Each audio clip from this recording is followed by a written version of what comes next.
poderoso Dios, aquí estamos nuevamente con el privilegio de poder predicar su palabra. Le damos la bienvenida a todos los que nos siguen en la web. Somos la Iglesia, la misericordia de Dios es infinita. Estamos en el estudio de lo que es la depresión espiritual en el cristiano. Ya tenemos varios, ya llevamos alrededor, creo que el día de hoy ya son 19, ya estamos a punto de concluir. Ha sido de gran bendición para mi vida, y creo que para muchos de los que nos están siguiendo y de los que estamos aquí. Les invito a que abran sus Biblias en el libro de Filipenses. En el capítulo 4.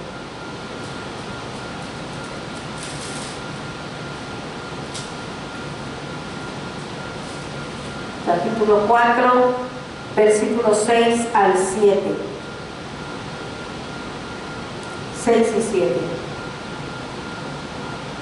Suplico que todos nos pongamos en pie, incluso los que nos están siguiendo desde su hogar, por reverencia al Señor. La palabra de Dios se lee en el nombre del Padre, del Hijo, del Espíritu Santo. Amén. Filipenses capítulo 4, versículo 6. Por nada estéis afanosos, sino sean conocidas vuestras peticiones delante de Dios en toda oración y ruego, con acción de gracias. Y la paz de Dios, que sobrepasa todo entendimiento, guardará vuestros corazones y vuestros pensamientos en Cristo Jesús. Gloria a Dios. Inclinen su rostro ahí donde están. Vamos a orar. Padre, en el nombre de Jesús te damos gracias, Señor.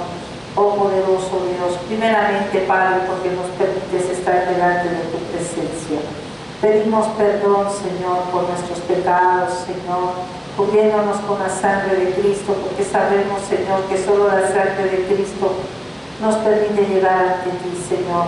Pedimos perdón por nuestros pecados, nuestras iniquidades, nuestras transgresiones.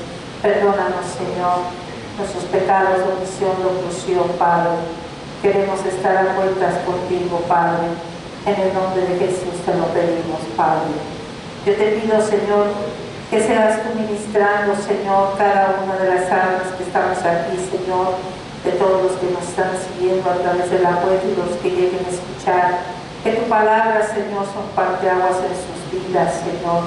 Que sea para un crecimiento espiritual cada día, Padre, en esta batalla que estamos, Señor, viviendo, Señor, en este mundo, Padre. Sabedores, Señor, de que estamos en tu cobijo, Señor.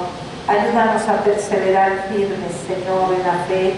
Ayúdanos a no ver circunstancias, a que nuestros ojos estén posados en ti, Señor, en tu promesa, a buscar obediencia en nuestras vidas, Señor. Que tu Espíritu en todo tiempo, Señor, oh Padre, nos consulte, Señor, en todo tiempo, para que podamos nosotros, Señor, enmendar nuestro caminar, Señor, y andemos, Señor, en el camino angosto, Padre. Te lo pedimos todo esto en el nombre de Jesús. Amén, amén. Filipenses 4, versículos 6 y 7. Damos gracias a Dios por estas palabras de consuelo transmitidas por el apóstol. No se inquieten por nada, dice. Por nada estéis afanosos. En estos versículos hay esperanza, hay guianza y hay promesa de Dios, y eso es un gran consuelo para el pueblo de Dios. En el versículo 4 dice: regocijaos en el Señor siempre. Otra vez, vuelve a repetir: regocijaos. El apóstol, preocupado por la felicidad y el gozo de los miembros de la iglesia de Filipos, les escribe dándoles esta específica exhortación: regocijaos en el Señor. Sabedor de todas las pruebas que suceden en la vida cristiana, y que además estas pruebas algunas veces tienden a despojar a los cristianos de la alegría de estar en el Señor. Muchas veces les desvía del camino recto en el cual deben de andar. Pablo les dice: no desmayéis. Y además en el versículo 5 dice: vuestra gentileza sea conocida de todos los hombres. el Señor está cerca. Pablo les advierte, el Señor está cerca. Si en ese tiempo ya era menester estar alertas, imaginen hoy con todas las cosas que están sucediendo enfrente de nuestros ojos, tal como anunció Jesús en el Evangelio de Mateo. A través del Nuevo Testamento podemos ver cómo los primeros cristianos vivían con dificultades a su alrededor. Tenían que sufrir y soportar muchísimas circunstancias, pruebas a las que eran enfrentados. Y el Señor les dice, no estéis afanosos, estad en mi paz. Y el salmista lo expresa de la siguiente manera. Vamos a verlo en Salmo 3, versículo 5, dice así: yo me acosté y dormí, y desperté, porque Jehová me sustentaba. Y en el siguiente capítulo, en el capítulo 4, en el versículo 8, dice: en paz me acostaré y asimismo dormiré, porque solo tú, Jehová, me haces vivir confiado. Si ustedes leen los salmos, el salmista se describe a sí mismo rodeado de enemigos, de dificultades y pruebas en todo tiempo. Pero a pesar de eso, gracias a su confianza en el Señor, él se acuesta y también duerme, y a la mañana siguiente despierta confiado. ¿Por qué? Porque él está consciente en todo momento que el Señor está con él y lo cuida. Esa es una gran prueba de fe. Una cosa es decir yo creo, y otra cosa muy distinta es poder mantenerse en su gozo cuando todo parece haberse puesto en contra nuestra y habernos llevado al borde de la desesperación. Es muy diferente expresar tu confianza en Dios a verdaderamente vivirla. Muchas veces los creyentes, en las reacciones que toman ante circunstancias adversas, no demuestran la fe en el Señor. Y debemos entender que es en estas circunstancias adversas cuando se refleja nuestro testimonio como cristianos. En nuestros días la gente dice ser realista y práctica. No muestran interés ante la doctrina, ni les gusta ser confrontado a través de la palabra del Señor. Es una realidad y cada vez es más y más terrible, se vive. Pero si ven un grupo de gente que les ofrecen algo que les capacite para triunfar en la vida, ahí sí están prestos para escuchar y pagan lo que sea necesario. Hay cursos de superación personal liderados por personas que proyectan confianza, proyectan seguridad, éxito en sus vidas y asegurándoles que ellos también pueden cambiar todas sus proyecciones de vida. Unos los escuchan para seguir escalando éxitos en su vida, en todos los aspectos, y otros porque tienen una vida infeliz y frustrada y quieren que como por arte de magia todo sea diferente. Peor aún, hay muchos predicadores de la palabra del día de hoy que solo hablan de superación personal, mezclando la palabra de Dios y motivando a la grey de Dios con versículos de la palabra sacados del contexto, y les enseñan a que los repitan como loritos y eso va a ser suficiente para sus vidas. Todo lo puede el Cristo que me fortalece, todo lo puede el Cristo que me fortalece, pero no les enseñan que se tienen que arrepentir de sus pecados, que tienen que ser obedientes a su palabra, buscar nada de eso. Entonces sacan del contexto esos versículos. Así que desde esta perspectiva de nuestra propia felicidad personal y permanencia en el gozo del Señor, y también desde la perspectiva de nuestro testimonio en estos días difíciles, nos corresponde considerar muy cuidadosamente lo que el apóstol Pablo tiene que decir a estas afirmaciones magistrales en cuanto al modo de tratar a la tiranía de las circunstancias y de las condiciones por las cuales nos vemos sometidos. El apóstol nos dice: no se inquieten por nada. Tenemos aquí un mandamiento negativo de algo que debemos evitar. Dice, por nada estéis afanosos. Eso significa estar llenos de afán, o sea, angustiados por algo, estar nerviosos, tener ideas equivocadas, pensamientos que no te edifican.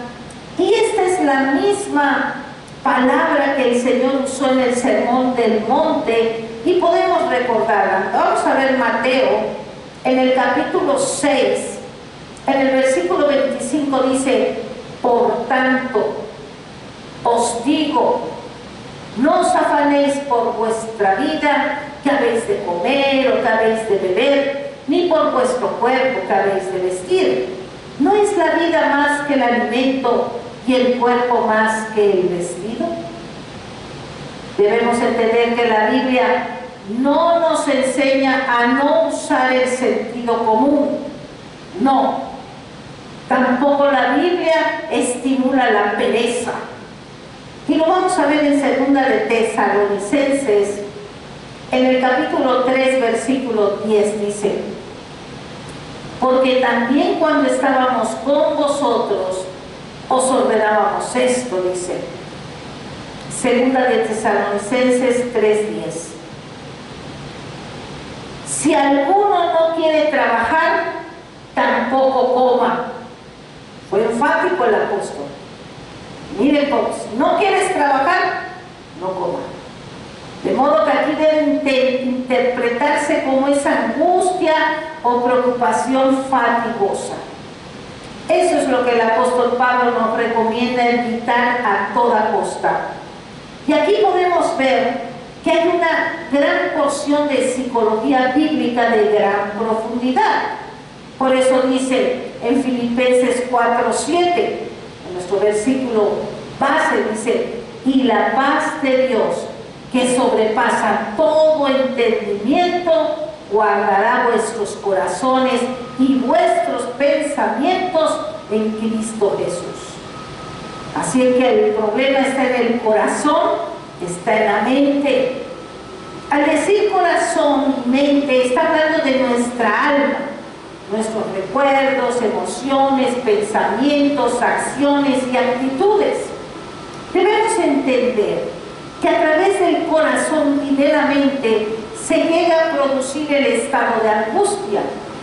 Pablo nos está diciendo que podemos controlar muchas cosas de nuestra vida y fuera de ella, pero no podemos controlar nuestro corazón y nuestro pensamiento. Sígame, váyame siguiendo. Prácticamente él está diciendo, esta condición de angustia es algo que en cierto sentido ustedes no pueden controlar, pues sucede al margen de ustedes y a pesar de ustedes.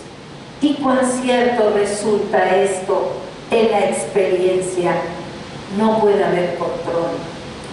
Y muchos hemos pasado por esto. Acostarse y no poder dormir y estar cansado, terrible.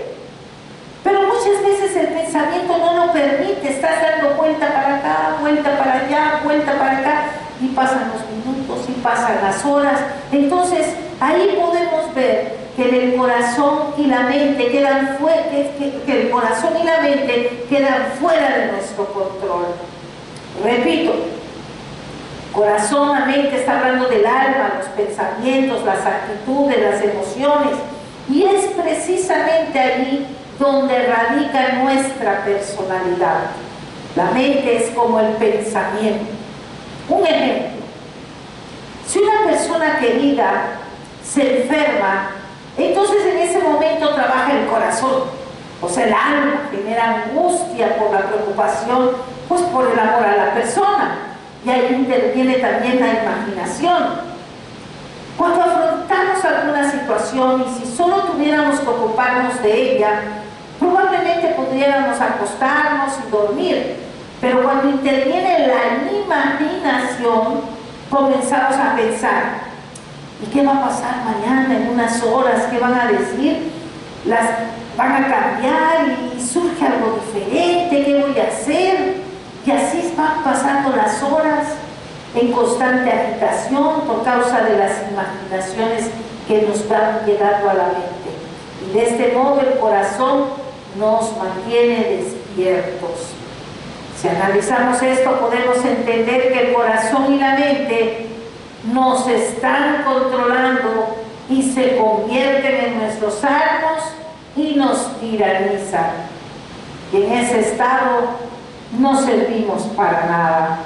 No queremos hablar con nadie, fingimos escuchar lo que otros dicen, pero nuestra mente anda en pos de nuestra imaginación. Y es por tal razón que el apóstol Pablo nos dice que debemos evitar a toda costa que esto suceda. Pues si lo permitimos, nuestro testimonio en la confianza del Señor se pierde y con esto también el gozo del Señor. ¿Qué podemos hacer para evitar esta agitación interna? ¿Qué nos enseña aquí el apóstol?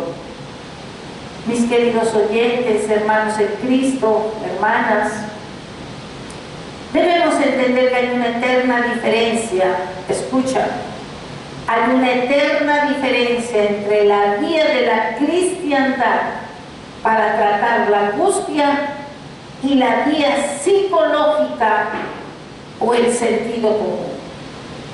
Debemos entender que la psicología viene del mundo, fue escrita por ateos que niegan la existencia de Dios. Para ellos todo es mente. Estudian los procesos mentales, las sensaciones, las percepciones, se analizan y el comportamiento también del ser humano en relación con su medio ambiente físico y social que le rodea. Eso es la psicología. La psicología es uno de los peligros más sutiles en relación con la fe cristiana. Y hay mucha gente que piensa estar apoyándose en la fe a través de la psicología, pero en realidad se están apoyando en un simple mecanismo psicológico, de modo que ante una crisis real se desmoronan. Pero nosotros no predicamos psicología, lo que predicamos es la fe cristiana.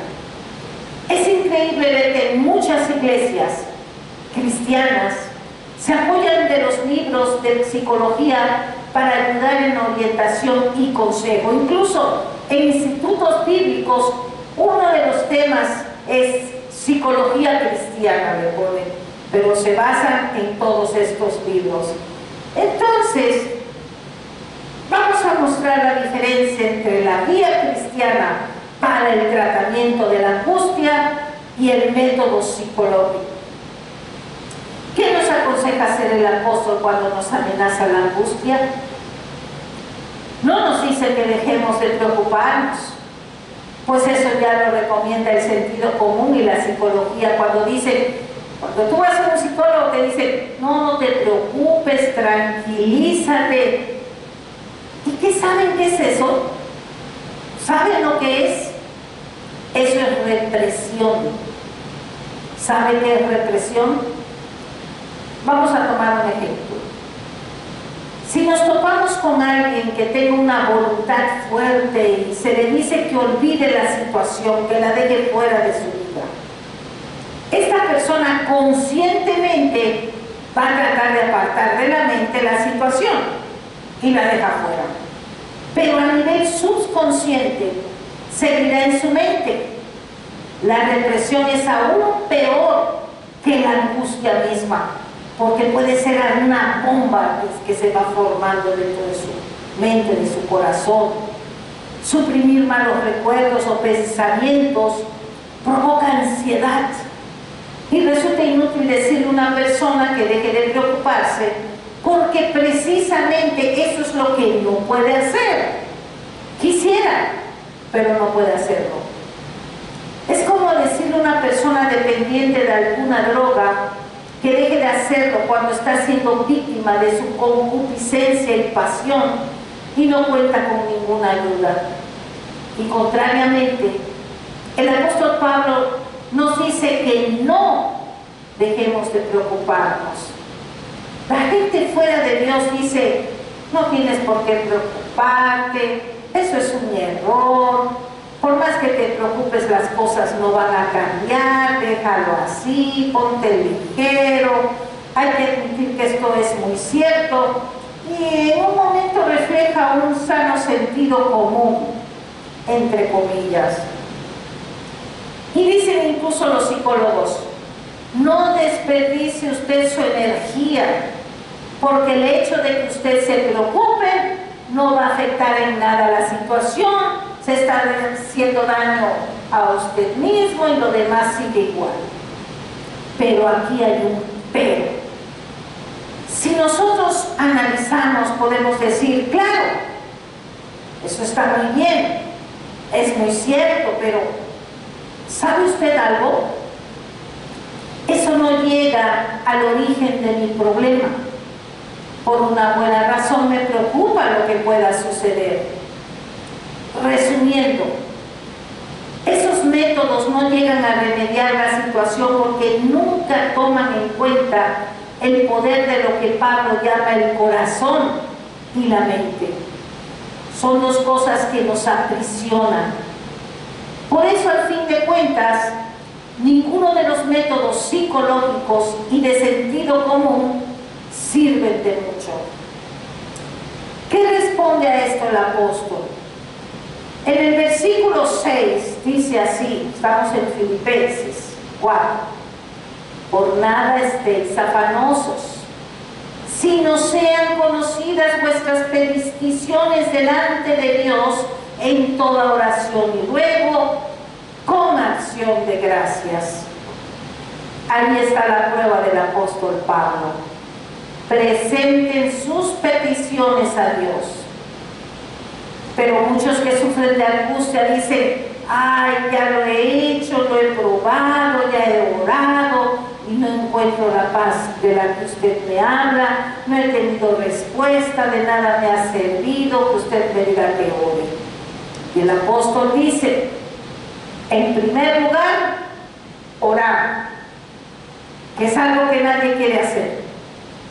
Orar no significa un momentito de 5 a 15 minutos y ya. Pablo establece una diferencia entre oración y ruego, con acción de gracias. ¿Qué entiende él por oración? Significa adoración y culto. Cuando tenemos problemas aparentemente imposibles para nosotros de solucionar, o estamos expuestos a sentirnos angustiados y abrumados, y alguien viene y nos dice que oremos, no vayamos corriendo a Dios con nuestra petición. Así no es. Antes de presentar nuestras peticiones a Dios debemos orar, sí. Orar es primeramente pedirle perdón por nuestros pecados con un espíritu humillado, para después proceder a rendirle culto, a adorarle, y por un momento olvidar nuestros problemas.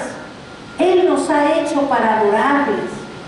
Debemos derramar nuestro corazón en adoración antes de que le demos a conocer nuestras peticiones. Debemos entender que antes incluso de decirlas, Él ya las conoce. Pero inmediatamente después de la adoración, viene el ruego. Vamos avanzando, poco a poquito. Una vez que hemos rendido culto a Dios, porque es Dios, y habiéndole ofrecido esta adoración y este culto general, llegamos a lo particular. Y aquí el apóstol nos anima a presentar nuestras súplicas, no antes. Nos dice que podemos presentar a Dios cosas específicas, que la petición es parte legítima de la oración. Y hay algo más, dice, con oración y ruego, denle gracias. He aquí uno de los términos más importantes de los tres: estar agradecidos, creyendo que Él nos ha escuchado. Ahora, Es importante entender que el apóstol Pablo nos está dando estas invitaciones, no para hacerlo en forma de culto de liturgia, o sea, todo así el proceso, sí, mecanizado, no. Él no está interesado en la manera de las formas, sino en la situación. De allí que la acción de gracias sea absolutamente esencial. Y escúchenme, mi querido oyentes y hermanos en Cristo, si mientras oramos a Dios, abrigamos contra Él o contra una persona resentimientos en nuestro corazón, no tenemos derecho a esperar que la paz de Dios guarde nuestro corazón y nuestro pensamiento. Es imposible. Si al caer sobre nuestras rodillas tenemos la impresión de que Dios está en contra nuestra, bien podremos levantarnos y salir de allí. Al acercarnos a Él con acción de gracias, no debemos abrigar en nuestro corazón ninguna duda acerca de la bondad de Dios. No deben haber dudas ni inseguridad. Debemos tener razones positivas para dar gracias a Dios. Ciertamente tenemos problemas y dificultades, pero allí de rodillas debemos preguntarnos: ¿de qué puedo darle gracias a Dios? Tenemos que hacerlo deliberadamente y lo podemos hacer. Y debemos hacerlo. Solo con analizar la alabanza de un alma agradecida que el salmista nos muestra en el Salmo 103. Ahí no te puedes proyectar. Oh alma mía, alaba a Jehová, porque Él es bueno y porque para siempre es su misericordia. Podemos ver que hay mucho que agradecer a sabiendas que somos inmerecedores de su gracia. Pues, ¿qué es el hombre? Somos polvo, somos nada. Debemos tenerlo presente y decir: aunque yo esté en dificultades en este momento, puedo darle gracias a Dios por mi salvación y porque envió a su Hijo a morir en la cruz por mí y por mis pecados. Estoy enfrentando un terrible problema, sí, lo sé, pero Él ha hecho tanto por mí. Le doy gracias a Dios por haber enviado al mundo a su Hijo nuestro Señor Jesucristo. Le doy gracias por haber llevado mis pecados en su propio cuerpo sobre el madero. Le doy gracias por haber resucitado para que yo fuera justificado.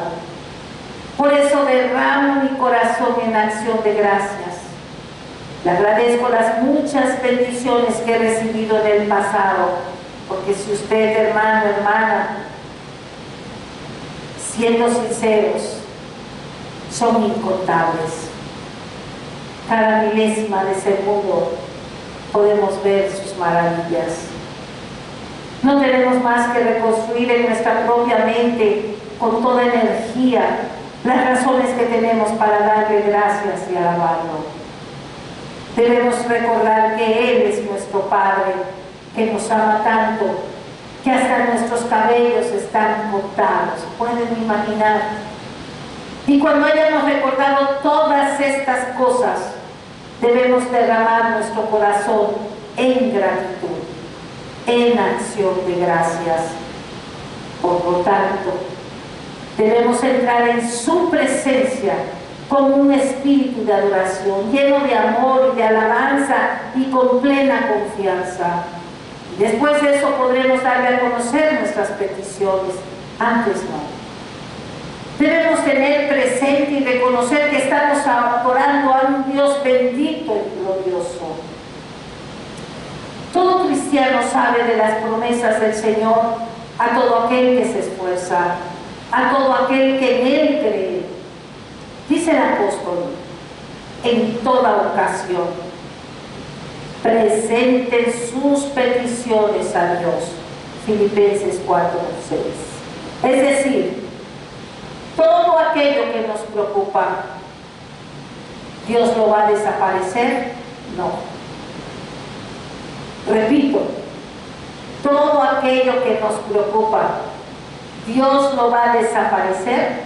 La respuesta es no. El apóstol Pablo no dice eso. La gloria del Evangelio consiste en que tiene que ver con nosotros y no con nuestras circunstancias. El triunfo final del Evangelio se ve en que cual sea nuestra circunstancia, nosotros mismos podemos ser justificados y mantenernos ahí. El Evangelio no menciona nuestra condición, ni habla de lo que nos atormenta y nos llena de perplejidad, no. Pablo no dice, como en la psicología, que aquello que tememos jamás sucederá. Lo que dice es que Dios cuidará de nosotros, al margen de que las cosas sucedan o no sucedan. Gracias a Dios, en esto consiste la victoria. Dios me lleva por encima de las circunstancias y me hace triunfar a pesar de ellas. Gloria a Dios. Ese es el gran principio. Te alabamos, Señor. Gloria a Dios. Todos nos vemos sujetos a la tiranía de las circunstancias porque dependemos de ellas. Y nos gustaría que estuvieran gobernadas y controladas, pero no es así como las Escrituras tratan la situación. Lo que el apóstol dice es esto: presenten sus peticiones a Dios, y la paz de Dios, que sobrepasa todo entendimiento, cuidará sus corazones y sus pensamientos. Versículo 7. Dios nos mantendrá absolutamente seguros de estas cosas que nos mantienen despiertos y nos impiden conciliar el sueño. Estas serán anuladas y nosotros gozaremos de paz a pesar de ello. El apóstol nunca dice que si oramos nuestra oración como tal nos hará sentir mejor. Sería una lástima que la gente orara por esa razón. Así es como los psicólogos usan la oración. Estate atento, porque si lo estabas haciendo así, hay que cambiar. Nos dicen que si estamos en problemas nos hará bien orar. Tal vez esa sea una buena psicología, pero como cristianismo es completamente errónea. La oración no es autosugestión. Escúchalo. Tampoco nos dice Pablo: oren y mientras estén orando no van a pensar en el problema. Por lo tanto, orar les va a dar alivio temporal. Esto podrá ser una buena psicología, pero es un mal cristianismo. Pablo tampoco dice: si llenan ustedes su mente con pensamientos acerca de Dios y de Cristo, con esos pensamientos van a echar fuera las otras cosas. Esto puede ser una buena psicología, pero nada tiene que ver con el cristianismo. El apóstol tampoco dice: oren porque la oración cambia las cosas. No, la oración no cambia las cosas. Eso es psicología. Y nada en absoluto tiene que ver con el Evangelio. Lo que el apóstol dice es lo siguiente: si ustedes oran y presentan sus peticiones a Dios, Él hará algo al respecto. No es la oración la que va a hacerlo, ni tampoco nosotros, sino Dios. La paz de Dios, que sobrepasa todo entendimiento, cuidará sus corazones y sus pensamientos en Cristo Jesús. Él presente en todo. Cuando dice que Él cuidará sus corazones y sus pensamientos, el verbo cuidar significa poner una guarnición o una guardia. Son varias las palabras que pueden usarse y evocan todo un cuadro. Lo que sucede es que esta gracia de Dios rondará por los baluartes y torres de nuestras vidas, dentro de los cuales estamos. Gloria a Dios, aleluya. Desde afuera, las actividades del corazón y del pensamiento producen esas tensiones y ansiedades. Sin embargo, la paz de Dios nos mantendrá afuera y nosotros aquí adentro gozaremos de perfecta paz. Quien hace todo esto es Dios y no nosotros mismos, ni la oración, ni algún mecanismo psicológico. Presentamos nuestras peticiones a Dios y Dios hace todo eso por nosotros y nos conserva en perfecta paz. Cuando dice la paz de Dios que sobrepasa todo entendimiento, no podemos entender esta paz y ni siquiera imaginárnosla. En cierto modo, ni siquiera podemos creerla. Sin embargo, es una realidad y estamos experimentándola y disfrutándola de ella. Es la paz de Dios en Cristo Jesús. ¿Qué quiere decir Pablo con esto? Quiere decir que esta paz de Dios actúa presentándonos al Señor Jesucristo y haciendo que lo tengamos presente a Él. En nuestra mente, en nuestro corazón, en nuestras emociones, en todo Él presente. Vamos a ver en los términos del argumento de la epístola a los Romanos. En Romanos 5, versículo 10 dice: porque si siendo enemigos fuimos reconciliados con Dios por la muerte de su Hijo, mucho más, estando reconciliados, seremos salvos por su vida. Gloria a Dios. Y en el capítulo 8, versículo 28 dice así: y sabemos que los que aman a Dios, todas las cosas les ayudan a bien, esto es, a los que conforme a su propósito son llamados. En el versículo 32 dice: el que no escatimó ni a su propio Hijo, sino que lo entregó por todos nosotros, ¿cómo no nos dará también con Él todas las cosas?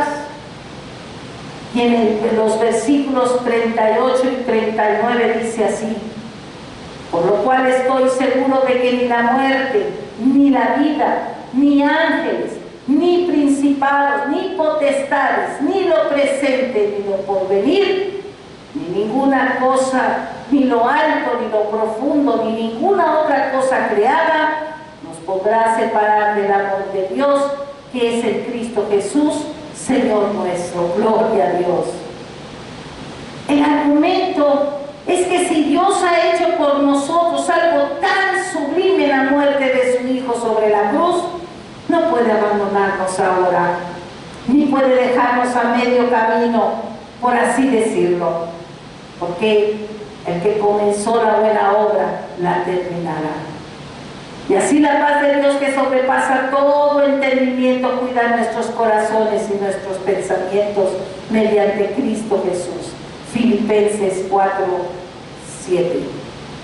De este modo Dios garantiza nuestra paz y nuestra liberación de la angustia. Pero hay que creerle y hay que ser obediente buscando santidad en nuestras vidas para que entonces Él pueda obrar. Y si es así, así dice el Señor, no se inquieten por nada, sino por todo, dice. No importa cuánto pueda ser todo, no hay ni límite.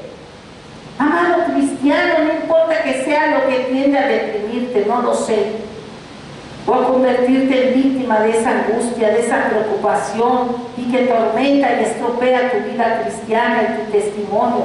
Pero sea lo que sea, preséntala ante el Señor de esa manera. Si lo haces así, puedes estar absolutamente seguro de que la paz de Dios, que sobrepasa todo entendimiento, guardará y cuidará y protegerá tu corazón y tus pensamientos. Ese poderoso torbellino interior del corazón y de la mente no te va a afectar a más. ¿Qué psicología ni qué mentira del mundo? No, no. Como el salmista, te acostarás y te quedarás dormido y conocerás esta perfecta paz. Te pregunto, ¿la conoces ya? ¿Tienes ya esta paz? Mis queridos oyentes, hermanos en Cristo, la paz de Dios es una realidad. Podemos verlo en la historia de los santos, de los mártires y de los confesores, y la misma evidencia obtenemos en las historias contemporáneas. Cuando tú le crees a Dios, Él obra en tu vida sobrenaturalmente como Él lo hace, y empiezas a conocer y experimentar sus promesas, sus ríos de agua viva, su paz, su amor. Él transforma tu vida si tú le permites. Cuando yo vine a Estados Unidos en septiembre del 2012, recuerdo que al poco más de 2 años de estar aquí, mi hermana me habló de Veracruz, de donde yo soy, el famoso puerto precioso, y me informó que mi madre se había enfermado de gravedad. Tuvieron que llevarla de inmediato al hospital y el doctor informó que no sabían si ella podría salir. Su caso era muy delicado, ella ya era muy mayor de edad. Yo recuerdo que en el momento de colgar me puse a orar, clamar y rogar al Señor. Le adoré con todas mis fuerzas, con todo mi ser, con todo mi corazón. Desparramé mi alma ante Él. Le puse mi petición a sus pies y le dije: esa es tu voluntad, mi Dios. Si quieres que sane o llegue a tus brazos, porque ya, Padre mío, te recuerdo que es promesa tuya para mí, de que llegarás salva, y yo te creo, mi Dios. Hágase tu voluntad. Eso sucedió a media mañana. Al llegar la tardecita tenía que estar presente en el instituto bíblico al cual asistía, y por lo cual yo vine a este país, porque Dios me mandó, me dio esa indicación que viniera a estudiar en el instituto bíblico. Yo tenía trabajo allá, no tenía otra razón para venir. Recuerdo que ya estando en el instituto no pude entrar al salón y me fui a orar nuevamente. Después de unas 2 horas, recuerdo que sentí la necesidad de regresar al hogar donde estaba temporalmente viviendo. Y cuando me iba dirigiendo allá, empecé a sentir una paz que es imposible describir. Pero lo que sí puedo decir es que te da una plenitud que nada, escucha, nada en este mundo te la puede dar. Era la paz del Señor, era el gozo del Señor. Gloria a Dios. Recuerdo sentir ese gozo indescriptible. Dormí y me levanté en paz. Al otro día hablé con mi hermana, pues después más o menos de las 8 de la mañana, que los doctores salen a informar del proceso del paciente. Y gloria a Dios. No sé más, no se explicaba cómo mi madre amaneció restablecida. 2 años después ella falleció. Y el Señor cumplió su promesa. Tenía que vivir todavía ese proceso. Ella murió salva. Gloria a Dios. Y Dios me permitió escucharle en una visión. Igualmente sucedió con mi padre. Mis queridos oyentes, hermanos y hermanas en Cristo, Dios es un Dios de promesas. Pero hay que creerle y hay que ser obedientes a su palabra. Él obra de manera sobrenatural. Él incluso, lo que tú le pidas, Él te va a dar lo mejor, cosas que tú no te imaginas. Así como el lugar a donde Él nos va a llevar, no tenemos imaginación para poder verlo cómo será. Ni usted ni yo podemos explicarnos estas cosas, pues nos sobrepasan. Pero Dios es todopoderoso. Por lo tanto, con oración y ruego, en acción de gracias, démosle a conocer nuestras peticiones, y a través de la paz de Cristo, Él mantendrá en paz y en reposo nuestro corazón y nuestro pensamiento. Y en los últimos versículos de este capítulo 4, que el escritor, los que pusieron los títulos, el hermano que fue invitado, le puso arriba del versículo 8, puso en esto pensad, dice así. Por lo demás, hermanos, el versículo 8, todo lo que es verdadero, todo lo honesto, todo lo justo, todo lo puro, todo lo amable, todo lo que es de buen nombre, si hay virtud alguna, si hay algo digno de alabanza, en esto pensad. Lo que aprendisteis y recibisteis y oísteis y visteis en mí, esto haced, y el Dios de paz estará con vosotros. Gloria a Dios. Concluimos. Inclinen su rostro, vamos a orar. Padre poderoso, Dios de gloria, estamos aquí, Señor, dándote gracias por esta palabra poderosa que nos has dado, Padre. Ayúdanos, Señor, a llevar nuestra oración, nuestros ruegos, Señor, ante ti, Padre, en adoración, Señor. Creyendo, Padre, que tú estás siempre presente, Padre. Ayuda, Señor, a cada uno, Señor, de los oyentes, mis hermanos y hermanas en Cristo que están aquí, Padre, a que perseveren, Señor, firmes, Padre, a que se mantengan, Señor, unánimes, Señor, en oración, en ayuno, alabando y buscando, Señor, tu rostro, Señor, para que la paz tuya fluya, Señor, en sus vidas, Padre. En el nombre de Jesús te lo pido, Señor. Amén. Amén. Gloria.